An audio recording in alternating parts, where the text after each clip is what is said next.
et le Saint-Esprit. Amen. Comme l'arbre plonge ses racines dans la terre dont nous sommes constitués et lance ses branches vers le ciel, en ce vendredi saint, plus qu'en un autre jour, nous pouvons ressentir combien la croix du Christ nous rejoint ici-bas et nous élève jusqu'au royaume des cieux. Prions le Seigneur. Seigneur, écoute ma prière et que mon cri parvienne jusqu'à toi. Il a porté nos souffrances, il s'est chargé de nos douleurs et il a été blessé par nos péchés, brisé par nos iniquités. Nous étions tous comme des brebis errantes, chacun suivait sa propre voie. Et le Seigneur l'a frappé pour l'iniquité de tous. Seigneur, écoute ma prière et que mon cri parvienne jusqu'à toi. Amen. Invoquons le Seigneur pour son pardon. Seigneur Jésus, en ouvrant les bras sur la croix, tu reçois ceux qui viennent à toi. Seigneur, prends pitié de nous. Seigneur Jésus, tu demandes le pardon de Dieu pour ceux qui te méprisent et te crucifient. Christ, aie pitié de nous. Seigneur Jésus, en t'abandonnant entre les mains de Dieu, tu nous invites à la confiance du cœur. Christ, Seigneur, aie pitié de nous. Amen. Recevez le pardon de Dieu. Frères et sœurs, Dieu vous a pardonné dans le Christ Jésus.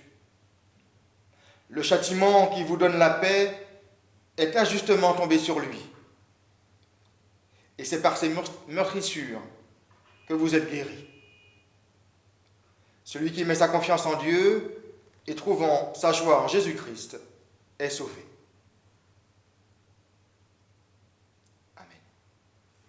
Prions avant de lire dans les Écritures, afin qu'elles deviennent pour nous une parole vivante qui nous fasse vivre. Seigneur, apprends-nous à discerner dans ta croix le signe de ton amour et de ton pardon, et qu'ainsi elles deviennent pour nous le signe que le mal et la haine peuvent être vaincus. Enseigne-nous par ton Saint-Esprit, nous te le demandons ardemment, à toi qui vis et qui règnes avec le Père et le Saint-Esprit, pour les siècles des siècles. Amen. Nous lisons maintenant dans l'Évangile selon saint Matthieu, au chapitre 27, les versets 1 à 26, puis, toujours dans l'Évangile selon saint Matthieu, au chapitre 5, le verset 11. Très tôt le matin, tous les chefs des prêtres et les anciens du peuple juif prirent ensemble la décision de faire mourir Jésus. Ils le firent ligoter, l'emmenèrent et le livrèrent à Pilate, le gouverneur romain. Judas, celui qui l'avait trahi, apprit que Jésus avait été condamné. Il fut alors pris de remords et rapporta les pièces d'argent aux chefs des prêtres et aux anciens. Il leur dit : « Je suis coupable, j'ai livré un innocent à la mort. » Mais ils lui répondirent : « Cela nous est égal, c'est ton affaire. » Judas jeta l'argent dans le temple et partit, puis il alla se pendre. Les chefs des prêtres ramassèrent l'argent et dirent : « Notre loi ne permet pas de verser cet argent dans le trésor du temple, car c'est le prix du sang. » Après s'être mis d'accord, ils achetèrent avec cette somme le champ du potier pour y établir un cimetière d'étrangers. C'est pourquoi ce champ est appelé champ du sang jusqu'à ce jour. Alors se réalisèrent ces paroles du prophète Jérémie. Ils prirent les 30 pièces d'argent, le prix auquel les Israélites l'avaient estimé, et les employèrent pour acheter un champ du potier, le champ du potier, comme le Seigneur me l'avait ordonné. Jésus comparit devant le gouverneur qui l'interrogea. « Es-tu le roi des Juifs ?» Jésus répondit, « Tu le dis. » Ensuite, lorsque les chefs des prêtres et les anciens l'accusèrent, il ne répondit rien. Pilate lui dit alors, « N'entends-tu pas toutes les accusations qu'ils portent contre toi ?» Mais Jésus ne lui répondit sur aucun point, de sorte que le gouverneur était profondément étonné. À chaque fête de la Pâque, le gouverneur avait l'habitude de libérer un prisonnier, celui que la foule voulait. Or, il y avait à ce moment-là un prisonnier célèbre appelé Jésus Barabbas. Pilate demanda donc à la foule, « Qui voulez-vous que je vous libère? Jésus Barabbas ou Jésus le Christ ?» Pilate savait bien en effet qu'il lui avait livré Jésus par jalousie. Pendant que Pilate siégeait au tribunal, sa femme lui envoya ce message.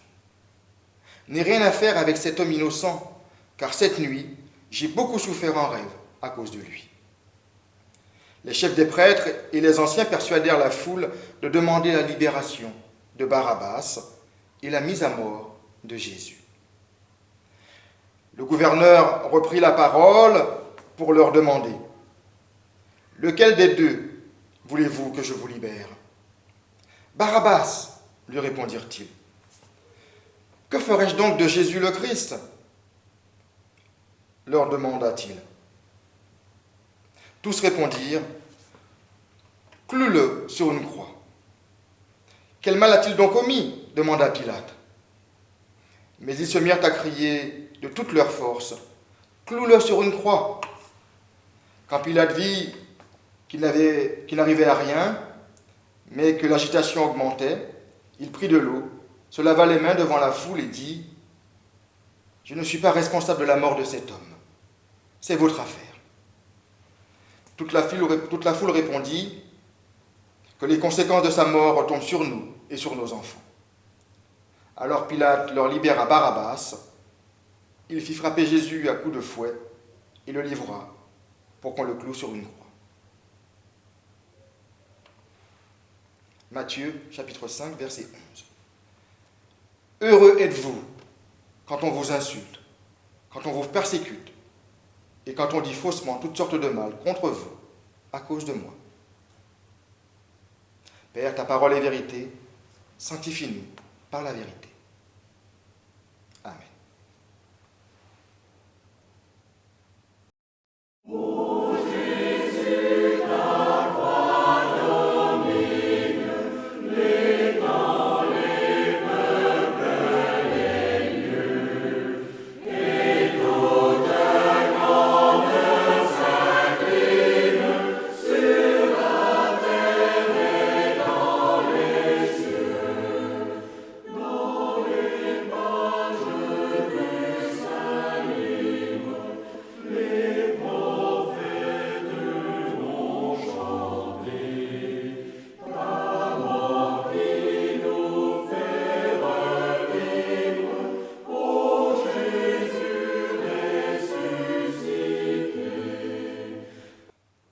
Frères et sœurs, pour être grand devant les hommes, il faut se contenter de dire ce qu'on attend de vous.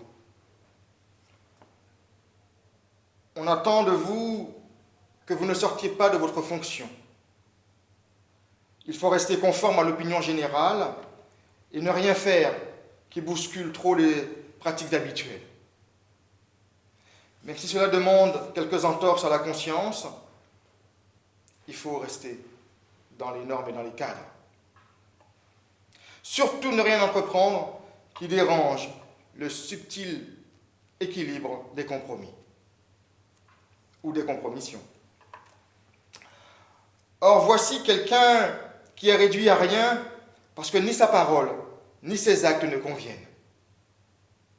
Sa parole sur Dieu et sur les hommes et sur la religion et sur la liberté intérieure. Ces actes initient une autre façon de pratiquer la loi de Dieu. Ces actes en faveur des exclus, de tous les impurs, dérangent.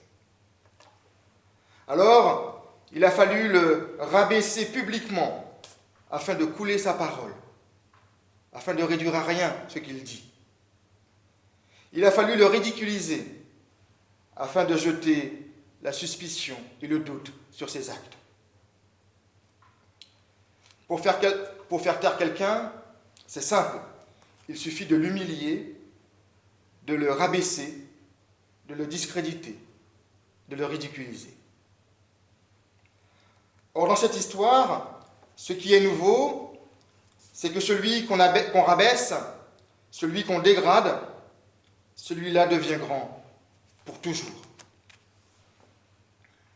Car par son dépouillement volontaire, par son libre choix et son libre chemin de la croix, par le don qu'il fait de lui-même, il ouvre une brèche dans laquelle l'humanité pourra prendre la direction de la grandeur. Les autres, les grands, les Pilates, les Caïphes, les détracteurs, les tortionnaires deviennent petits et mesquins. Tant il est vrai que la haine et l'étouffement de la conscience rétrécissent l'être humain et le réduisent à l'animalité. Jésus est réduit à rien, comme le sont tant d'autres aujourd'hui encore. C'est Dieu lui-même qui est rabaissé à cause de sa passion pour l'humanité, qu'il s'entête à vouloir grande et transfigurée. Avec Jésus dégradé dans son humanité, Dieu se place manifestement aux côtés de ceux qui sont rabaissés, diffamés, humiliés, maltraités, insultés parce qu'ils tentent d'élever leur cœur, le cœur de l'homme. Et il leur dit avec tendresse, c'est vous qui êtes grands. Vous êtes mes serviteurs, avec mon Fils, sauvez le monde. Heureux êtes-vous si on vous insulte, si on vous persécute, et si l'on dit faussement toutes sortes de mal contre vous, à cause de moi. Bien sûr, il ne s'agit pas de courir après les insultes, après les persécutions qu'aujourd'hui dans notre société on qualifierait plutôt de harcèlement ou d'humiliation. Mais lorsqu'en étant au service d'une parole juste et en posant des actes justes et de vérité, on rencontre l'hostilité d'autrui, cela signifie que, assurément, on marche, on avance dans les traces de Jésus-Christ. Marcher à la suite du Christ est un chemin de passion, de solitude aussi, de souffrance. Cela veut dire,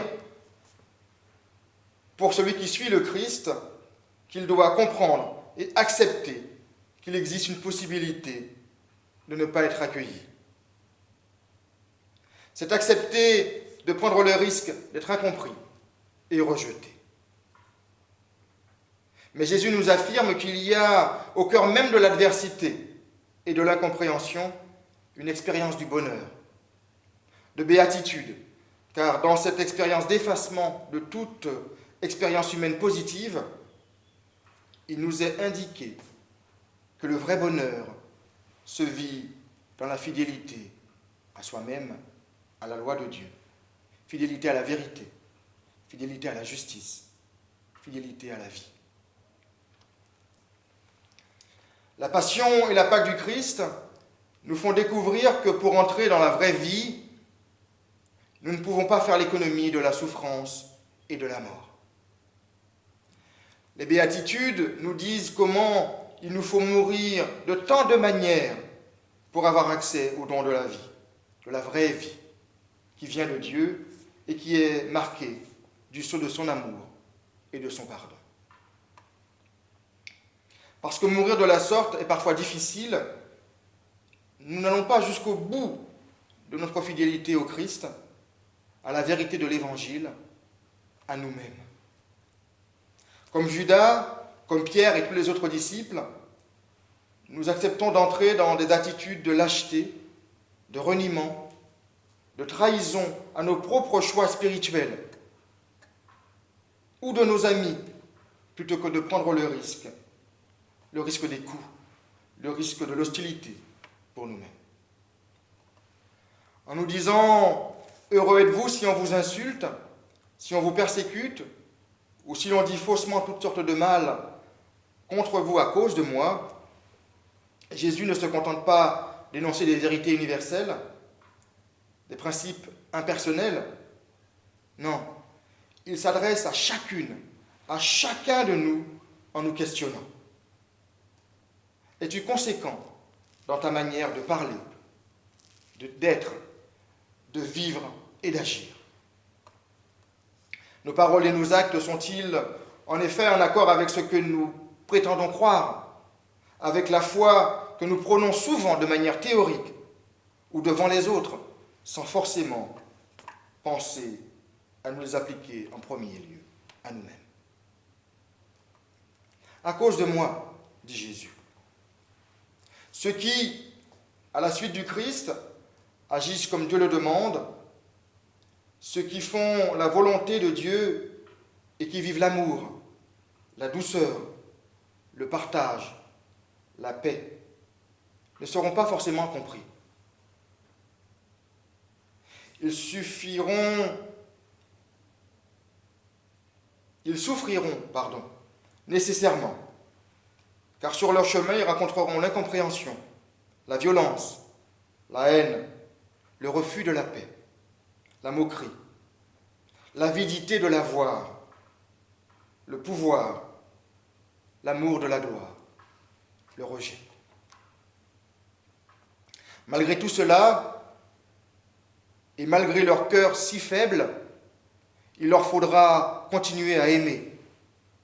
Il leur faudra continuer à croire dans cette bonne nouvelle que l'amour l'emportera toujours, à cause du Christ. Car seul l'amour permet d'avancer plus loin que la croix, plus loin que la souffrance. Le Christ en croix est le signe donné par Dieu au cœur de notre désarroi pour nous conduire à l'espérance. Tout dépouillement, frères et sœurs, tout dépouillement, aussi douloureux qu'il puisse être, conduira vers la lumière et la grandeur du matin de Pâques. C'est tellement vrai pour ce que nous vivons aujourd'hui. Apprenons à nous dépouiller de l'homme ancien, de l'homme orgueilleux, pour naître de nouveau, pour naître et créer avec nous, avec notre nouvelle naissance, un monde nouveau. C'est cette promesse de vie au cœur même de l'adversité qui donne naissance au bonheur de pouvoir se relever et se remettre en marche vers nos nouveaux horizons, vers le monde nouveau que Dieu promet. Amen. Animés et rendus à la vie par la parole de Dieu, confessons la foi de l'Église. Ensemble, nous disons: je crois en Dieu, le Père Tout-Puissant, Créateur du ciel et de la terre. Je crois en Jésus-Christ, son Fils unique, notre Seigneur, qui a été conçu du Saint-Esprit et qui est né de la Vierge Marie. Il a souffert sous Ponce Pilate, il a été crucifié, il est mort, il a été enseveli, il est descendu aux enfers, le troisième jour, il est ressuscité des morts. Il est monté au ciel, il siège à la droite de Dieu, le Père Tout-Puissant. Il viendra de là pour juger les vivants et les morts. Je crois au Saint-Esprit, la Sainte Église universelle, la communion des saints, la rémission des péchés, la résurrection de la chair et la vie éternelle. Amen. Maintenant, frères et sœurs, prions les uns pour les autres. Élevons notre monde vers Dieu. C'est la fonction de l'Église. Prions.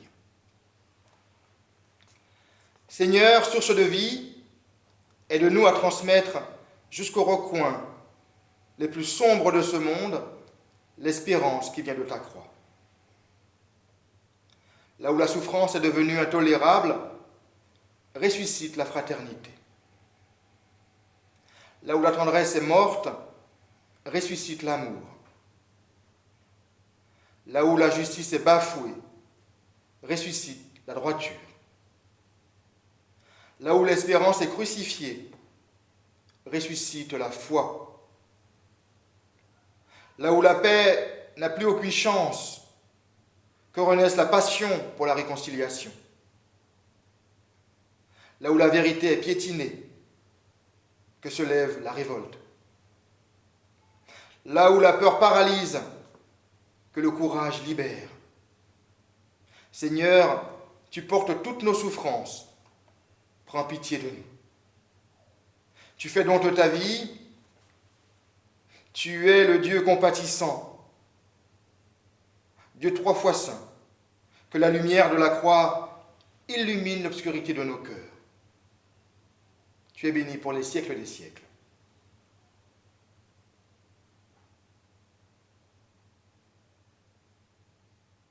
Dans la communion des enfants de Dieu, nous te disons, Notre Père, qui es aux cieux, que ton nom soit sanctifié, que ton règne vienne, que ta volonté soit faite sur la terre comme au ciel. Donne-nous aujourd'hui notre pain de ce jour, pardonne-nous nos offenses, comme nous pardonnons aussi à ceux qui nous ont offensés. Et ne nous laisse pas entrer en tentation, mais délivre-nous du mal. Car c'est à toi qu'appartiennent le règne, la puissance et la gloire, pour les siècles des siècles. Amen. Recevez la bénédiction de la part de Dieu. Que le Dieu Tout-Puissant et miséricordieux vous bénisse et vous garde, le Père, le Fils et le Saint-Esprit.